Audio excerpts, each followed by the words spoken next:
Salve, salve, torcida botafoguense, tudo bem com vocês? Mais um vídeo aqui no 90 Minutos de Belo para a gente falar da vitória botafoguense contra o Volta Redonda, 2-0 no Almeidão, resultado importantíssimo, né? O Botafogo se afasta ali da zona de rebaixamento, abre 6 pontos, né, para o 19º colocado. Na pior das hipóteses, vai terminar a rodada a 5 pontos, né, do Z2, então dá um respiro muito importante, encaminha a sua permanência na Série C. Dá para sonhar com G8? Dá para ter uma arrancada e se classificar? Eu vou dar a minha resposta sobre isso no final do vídeo, mas antes eu quero seu like, sua inscrição e que você compartilhe esse conteúdo com parentes e amigos botafoguenses, né? Vou analisar primeiro o jogo, tá? Um jogo que eu acho que da era Marcelo Fernandes foi o melhor, tá? Não foi uma partida exuberante, mas eu acho que o Botafogo, pela primeira vez com o Marcelo Fernandes, conseguiu ter um jogo controlado. Contra o Maringá, o Botafogo até controlou boa parte do jogo, mas abriu 2-0 e tomou um 2-1, ainda com alguns minutos para o jogo acabar, né? Tomou ali por volta dos 30 e poucos minutos do segundo tempo. Então teve um susto ali naquela parte final de jogo. Nesse jogo não. O Botafogo faz 2-0, né? Sofre muito pouco, né? Se a gente pegar a questão ofensiva do Volta Redonda, Volta Redonda vai finalizar no gol do Luiz Daniel aos 31 minutos do segundo tempo, tá? Então até lá, o Botafogo vinha fazendo um jogo muito bom, assim, tanto defensivamente, não sofrendo, e ofensivamente, com jogadas interessantes, jogadas trabalhadas, até porque o Botafogo pegou um time que tinha uma das 5 melhores defesas dessa Série C até o início da rodada. Não fiz as contas aí depois do Volta Redonda tomar esses 2 gols, mas era um time que tinha tomado 9 gols em 10 jogos. Uma média de menos de um gol sofrido por jogo, uma média muito boa, né?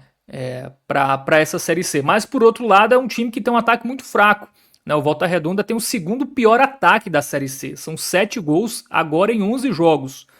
Então, claro, teve a questão que o Botafogo se portou bem, mas pegou um time que é muito limitado em termos criativos. E o Botafogo conseguiu fazer com que o Volta Redonda mantivesse essa inoperância ofensiva. Então acho que o Botafogo teve um jogo satisfatório.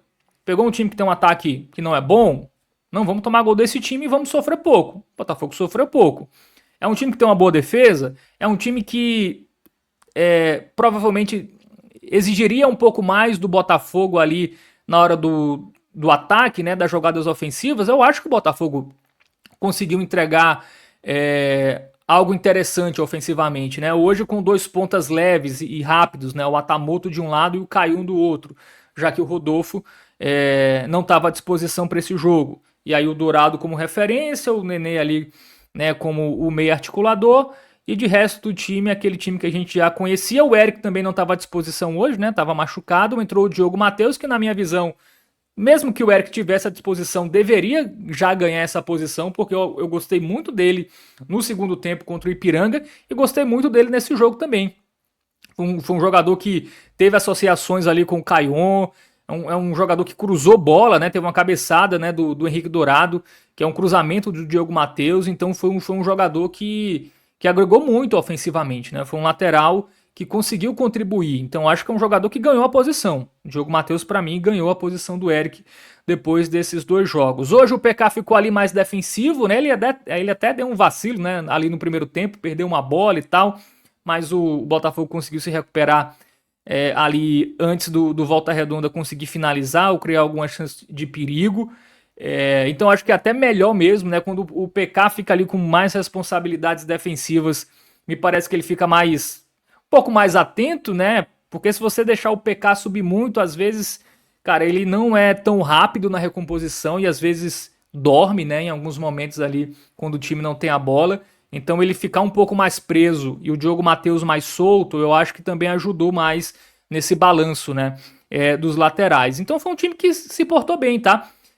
Foi um time que se mostrou compacto boa parte do jogo. Eu acho que isso se deve também a ter 2 pontas leves e rápidos, né, que voltavam com agilidade quando o Botafogo perdia a bola ou quando não tinha a bola. O Caion e o Atamoto conseguiam ali voltar e fazer a linha de 4, né? O Botafogo jogava ali com 2 linhas de 4 e o Dourado e o Nenê um pouco mais à frente.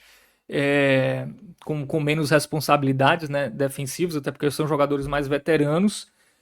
Então foi um time que foi mais compacto, foi mais organizado. Eu gostei do jogo defensivo do Botafogo. Varela jogou um pouco melhor. Enfim, ainda acho que é um time que falta morder mais, tá? Roubar mais bolas. É um time que ainda eu sinto falta disso. Mas foi um time que se recompôs melhor. Não roubou tantas bolas como eu gostaria, por exemplo, né? Não mordeu tanto ali. Mas foi um time que, por exemplo, deu menos espaço para o adversário trabalhar essa bola. Você via muitas vezes o Volta Redonda com a bola, mas sem conseguir criar espaços. Claro que tem a limitação do Volta Redonda. Eu trouxe os números aqui, o time é o segundo pior ataque da competição, mas também tem o mérito do Botafogo de conseguir se portar melhor quando não tinha bola. Tá? Então o Botafogo que faz o primeiro gol ali aos 25 minutos, né? Numa grande jogada, né, do nosso glorioso Caion com o Nenê, né? Tem um pivô do Henrique Dourado, uma bola esticada, pivô do Dourado, e aí a tabelinha Caion e Nenê, né? O Nenê dá um passe magnífico, um tapa de primeira pro Caion cara a cara fazer um gol que não é tão fácil, tá? Enfim, muitos jogadores de Série C perderiam o gol que o Caion perdeu, e o Caion vem de um tempo sem jogar, ainda sem ritmo. Então foi um bom jogo do Caion ofensivamente, e ele abriu o placar ali numa boa finalização na saída do goleiro. O Botafogo fez 1-0. Até antes, né, teve uma boa jogada trabalhada do Diogo Matheus pro Dourado, e a bola sobra pro Caion cruzar, pro Atamoto finalizar, uma grande defesa do goleiro do Volta Redonda, uma boa chance do Botafogo. Também teve um cruzamento do Diogo, né, pro Dourado cabecear, para a defesa do goleiro. Enfim, então foi um Botafogo que no primeiro tempo criou chances e criou chances trabalhadas, tá? A gente viu ali tabelas, associação entre ponta com lateral, lateral subindo, chegando à linha de fundo. Enfim, foi um time que ofensivamente foi interessante. Tá? Foi um time interessante, foi um time menos estático, né? Menos travado. Eu até acredito isso a ter dois pontas leves e mais rápidos, tá? Eu acho que eles dão uma dinâmica melhor ao time. Eu até no próximo jogo jogaria com o Rodolfo de centroavante, tá? E manteria Caion e Atamoto nas pontas. Deixou o time muito mais dinâmico, muito mais dinâmico. E o segundo gol sai, né? Numa bola parada, o Nenê cobra a falta, a bola um bate-rebate, sobra pro Ian Souto, que faz 2-0. O Botafogo liquida a fatura no primeiro tempo, né? Faz esse 2-0 que basicamente resolve o jogo. E aí no segundo tempo, o Botafogo é um time ali mais modorrento, um time que quer sair na boa, né? Quer aproveitar algum contra-ataque. Teve até alguns lances, né? Que o Botafogo consegue imprimir velocidade, mas não consegue criar uma chance clara, né? Mas se defende bem, né? A primeira finalização do Volta Redonda é só depois dos 30 minutos do segundo tempo. Então é um Botafogo que consegue se defender bem, né? Ali na reta final, o Volta Redonda até dá um trabalho maior ao Luiz Daniel, né? Teve, eu acho que 2 faltas que o Luiz Daniel defende, teve um chute ali da entrada da área que o Luiz Daniel defende, mas assim, nada que colocasse o Botafogo nas cordas, né? Então foi um jogo onde o Botafogo controlou a partida. Dá pra dizer basicamente isso, do começo ao fim. Foi um jogo ali que o Botafogo começou melhor, teve chance, logo depois faz o gol, ainda na metade do primeiro tempo, busca o segundo gol, consegue fazer, e aí no segundo tempo foi um jogo basicamente de administração, né? E aí o Marcelo Fernandes faz as trocas, né? Coloca o Bu, coloca o Gustavo Silva, troca os pontas, né? Gustavo Silva foi para um lado, o Anderson Chaves foi para o outro, né? O Giovani entra no lugar do Dourado, aí o Nenê fica ali mais como referência. Enfim, aí fica um time um pouco mais desfigurado, né? Naquela parte final. Então não dá nem para exigir que o time tivesse um controle da bola, mas tinha o controle do jogo, já que não sofria tanto defensivamente. Então, cara, é um jogo satisfatório, é um jogo que é o que dá para esperar. Você joga em casa contra um time ali que é do seu nível ou pior, que tem dificuldades. Você tem que se impor, e se você faz o resultado, você segura esse resultado. Enfim, eu acho que é um jogo que não dá para reclamar muito, tá? Sim, eu gostei do jogo. Diogo Matheus bem, Varela melhorou um pouco em relação aos últimos jogos, Igor Moraes e Ian Souto também foram bem seguros, né, na defesa. Caion e Atamoto dando muito mais dinâmica e leveza a esse ataque.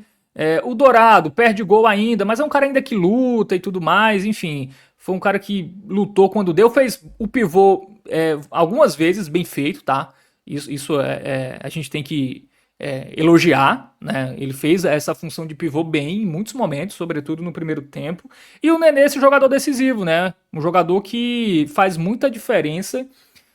Espero que ele nem esqueça lá a questão de Cazé TV, não comente mais, fique aqui no Botafogo, porque aí já respondendo a pergunta que eu soltei, né, no início, pô, o Botafogo tem chance de G8? Cara, tem. Essa Série C é muito limitada, todo mundo é muito igual. O Botafogo nesse momento tá a 2 pontos do G8, que é o Caxias. Tudo bem, muita gente ainda vai jogar, né? Do nono ao líder, ninguém jogou. Então, obviamente, o Botafogo não vai terminar só a 2 pontos do G8. Talvez termine a 4, a 5.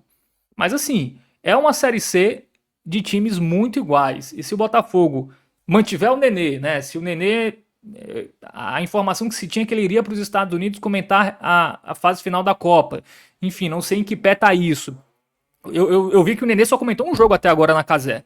Então talvez até ele tenha desistido, enfim, tenha revisto esse acordo, vai comentar bem menos, vai ficar no Brasil, vai dar a prioridade ao Botafogo. Se o Nenê não for comentar a Copa, ele ficar aqui e não desfalcar a equipe, eu acho que o Botafogo tem chance, tá?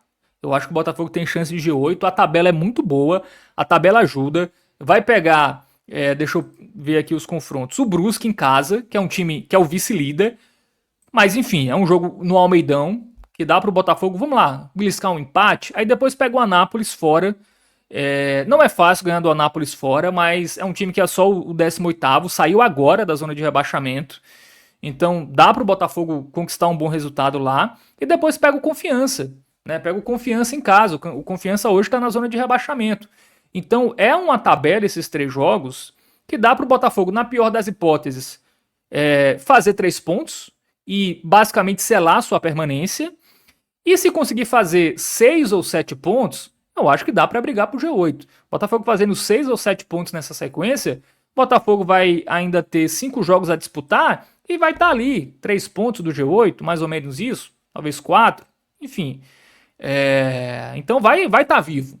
Então eu acho que depende muito disso, tá? Depende dessa permanência do Nenê.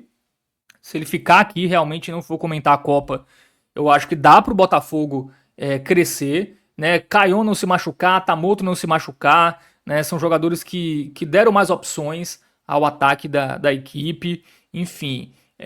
Então eu acho que as coisas confluindo, né? O time não sofrer tanto com lesões, enfim, o Luiz Daniel ficar realmente um goleiro seguro, dá pro Botafogo brigar sim por esse G8.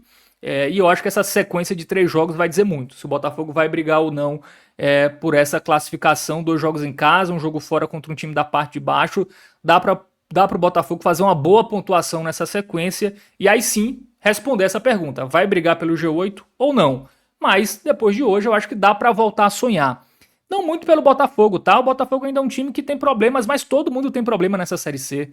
Basicamente todos os times ali, talvez os mais regulares, Paysandu, Guarani e Brusque, talvez esses times estão um pouco à frente, mas de resto é todo mundo no nível muito parecido. O Botafogo tem um Nenê, cara, que querendo ou não é um jogador que faz diferença. Então o time mantendo essa questão defensiva um pouco mais sólida, mais organizada, falhando menos, entregando menos gols aos adversários, eu acho que dá sim para o Botafogo voltar a sonhar por essa briga pelo G8. Mas eu acho que no primeiro momento é de fato fazer 3, 4 pontos e limar de vez esse risco de rebaixamento, esse susto aí que o Botafogo não deveria nem ter tido na competição.